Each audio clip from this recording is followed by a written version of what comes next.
4 राज्यों के विधानसभा चुनाव में मिली करारी हार से कांग्रेस के अंदर खलबली मच गई है।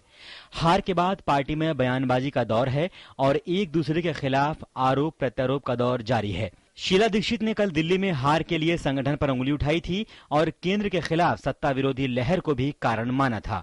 तो आज वरिष्ठ नेता मणिशंकर अय्यर ने पार्टी के कामकाज पर सवाल उठाए हैं। 6 months in advance and MLA is 3 months in advance.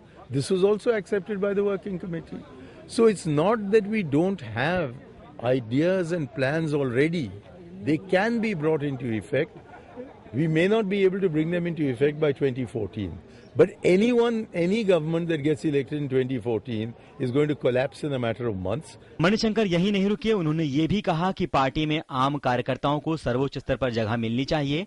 Manishankar के मुताबिक 2014 में जो भी पार्टी सत्ता में आएगी उसकी सरकार कुछ ही महीने में गिर जाएगी।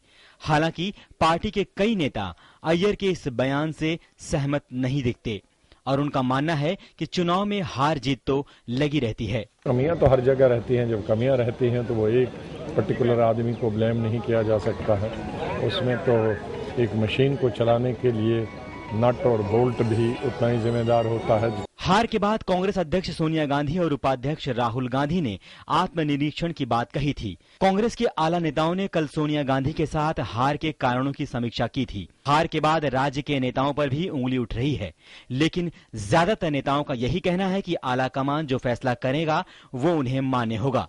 कुछ टिकट बांटने में तो विलम्ब हुआ, दूसरी भी चीजें हुई, तो अब उसके ऊपर पार्टी उच्च स्तरीय मैंने एक मंथन कर रही है और उस मंथन में कुछ बात आने के बाद अब भविष्य में अब उसको कैसे सुधार किया जाए उसके ऊपर हम लोग अमल करेंगे। कांग्रेस में ही नहीं, यूपीए में भी विधानसभा चुनाव के नतीजे के बाद काफी हलचल है। एनसीपी प्रमुख शरद पवार ने कहा था कि लोगों में गुस्सा है जिसे वोट के जरिए लोगों ने जाहिर किया। पवार ने सरकार के नेतृत्व पर उंगली उठाते हुए कहा था कि लोग मजबूत नेतृत्व चाहते हैं।